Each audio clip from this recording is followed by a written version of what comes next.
I done cut the thing in two. This push rod right here. I done cut it in two. Sawed it with a hacksaw. Took it completely off. But I'll show you what we're going to do. We're going to make a connector.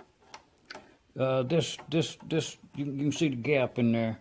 That needs to be like that position. So I need a sleeve connector for those two that I can pull the front of this out, slide the back part forward like that and get the spring out, and then get the thing off of there without all of them shenanigans I just went through right then. So we're going to connect that onto that with a sleeve connector. Is the project. Let's get that done. And the outside of it, the inside will be a tight fit on this push rod, and the outside will be the large diameter of the spring with a small a cup on the face of it right there, so that spring right there will fit into it just a little bit and center it up.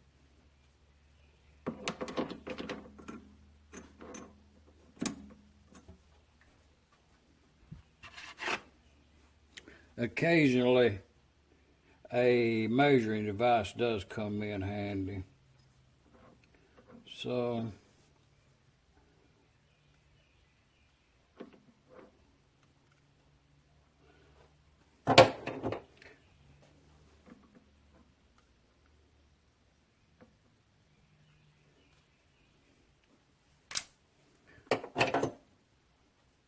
whatever that is what it's going to be.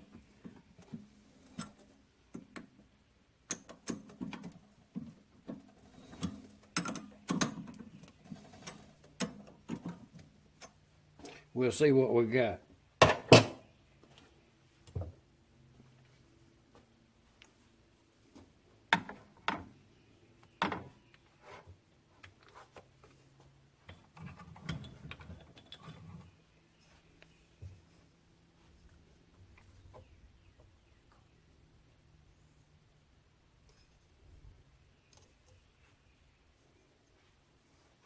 Oh yeah, I can see the dial over there. Y'all can't.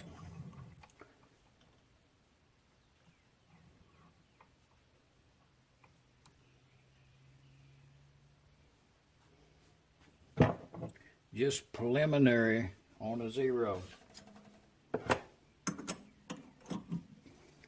Turn it around, see where we're at. Okay. Now, when that dial was coming around this way clockwise right there, when it got right there, it started back. Right there is that's the closest it is going to be over here to that side. So I'm gonna take this hand wheel here and adjust that back to 0. Okay, when you turn this right here, we got a minus. I'd rather work on the positive. So I'm going to find 0 again, which is right there, and I'm going to move the cross slide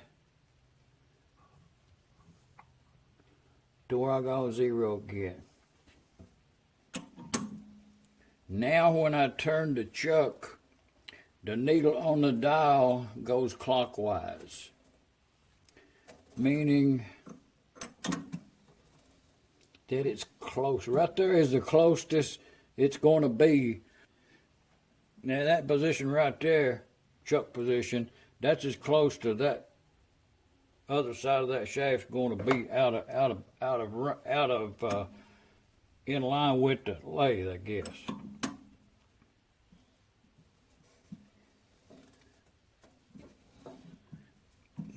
Being right there, so we have to move it. The number there is 40 thousandths, so we'll have to move it. It's 2-4 over yonder. Needs to come this way. So we'll loosen this up a shade. and turn this. You can watch your hand on your dial gauge there, and you can see the thousandths just roll off.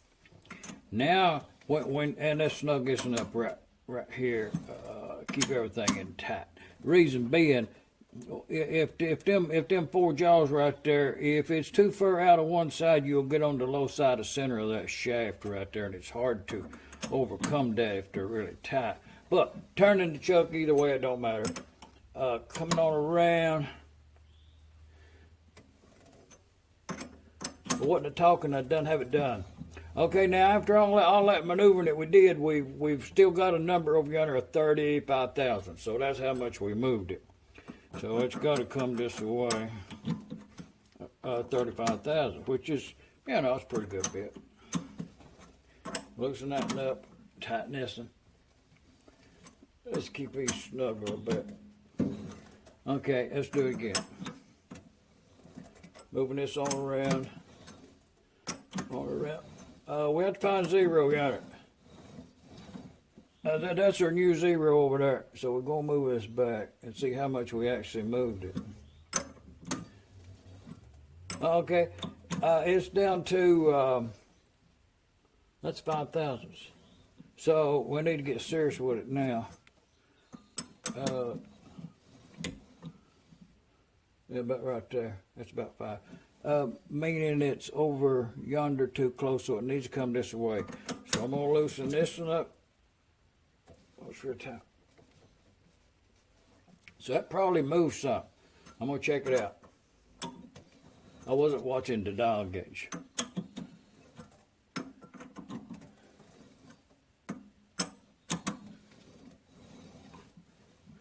Okay, we'll find our zero again. Let's move it.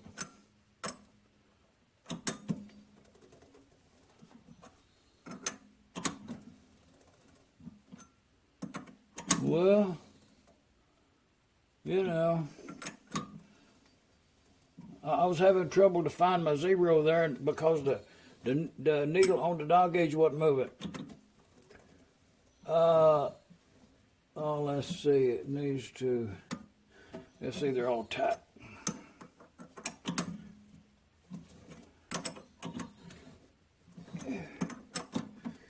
Okay, all 4 is tight.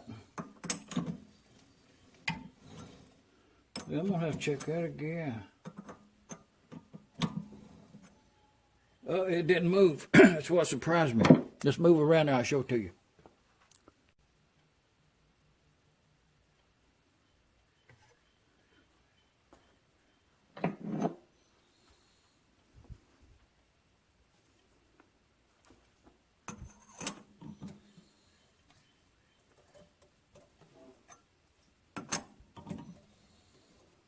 Oh, let's get a shop towel.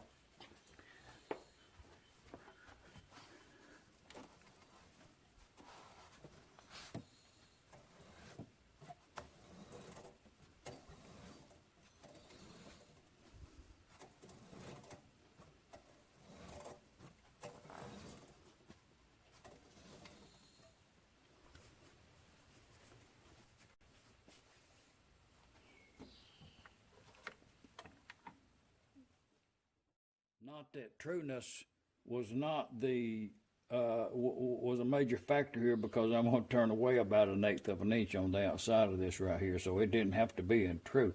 It's just the 4-jaw chuck is a pleasure to work with sometimes, you know. Just throw it in there and have at it. If you're using a 3-jaw chuck, you know, you're limited. The 3-jaw chuck I have is 3 thousandths out every time, you know. Just, you know, that chuck's 3 thousandths out, and you work with it. In this case, it would have been of no consequences.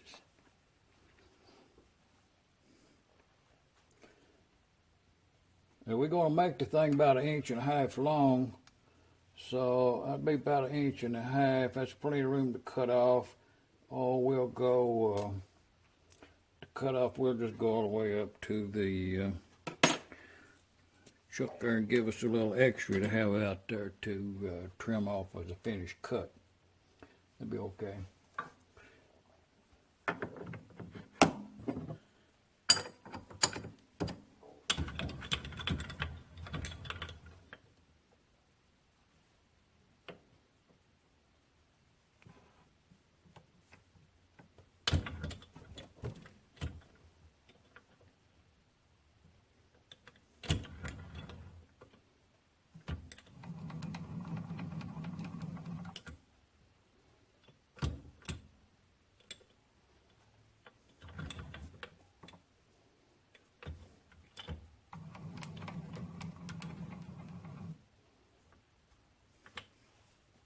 12L14 steel right there. We're going to take off 198 thousandths there somewhere about.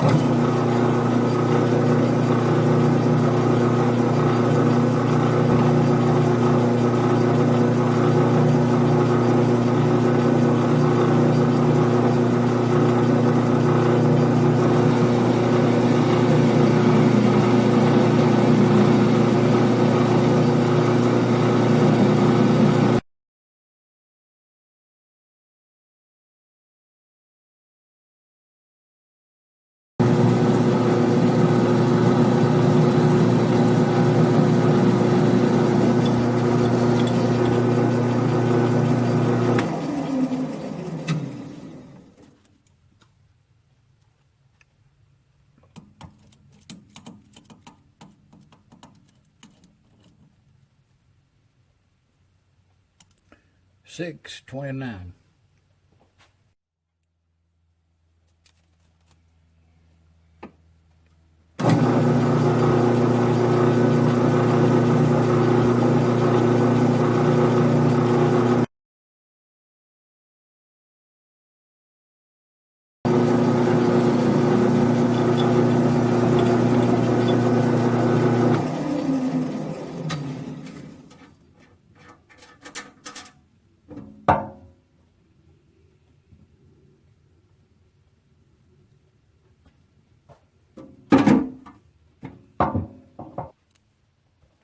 Well, using some country boy logic and seeing how I'm building this on my own for the first time with no blueprint, you know, my numbers can line up every time.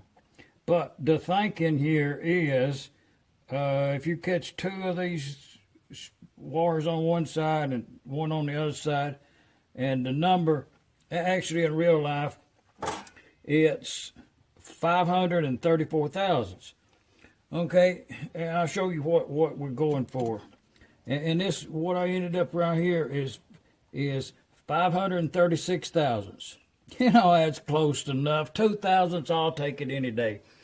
But, and what we're going to do is I'm going to drill a hole in there, and then I'm going to, with the amount of material that's left right there, that little tube, I'm going to take a tool bit and form it to this radius and just catch the edge of that right there, where that will just set in there like that and center itself up. Let's do that.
Before all is spoiled, we'll try it for fit.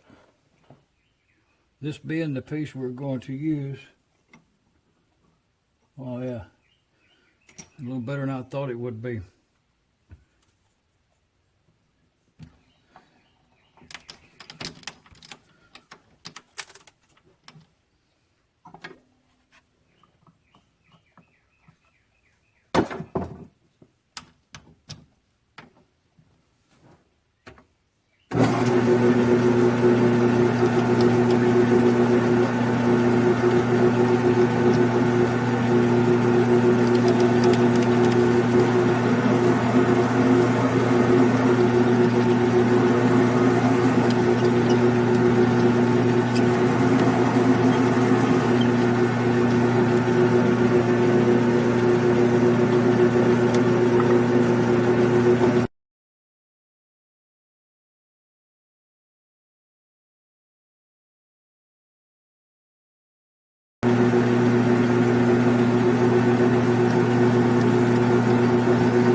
Let's see how deep it is.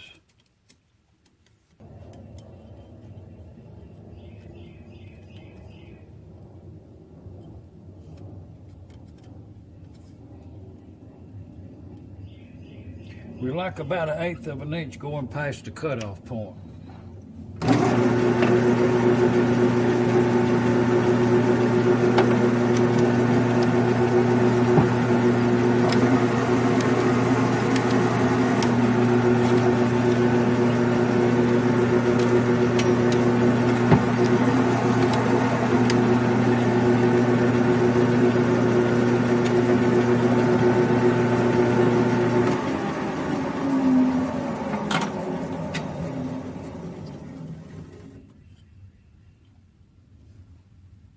Good enough.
Purpose of that is this shaft will go up in there like that, and then this spring will go on there, and that will capture that coil of wire and hold it in the center line.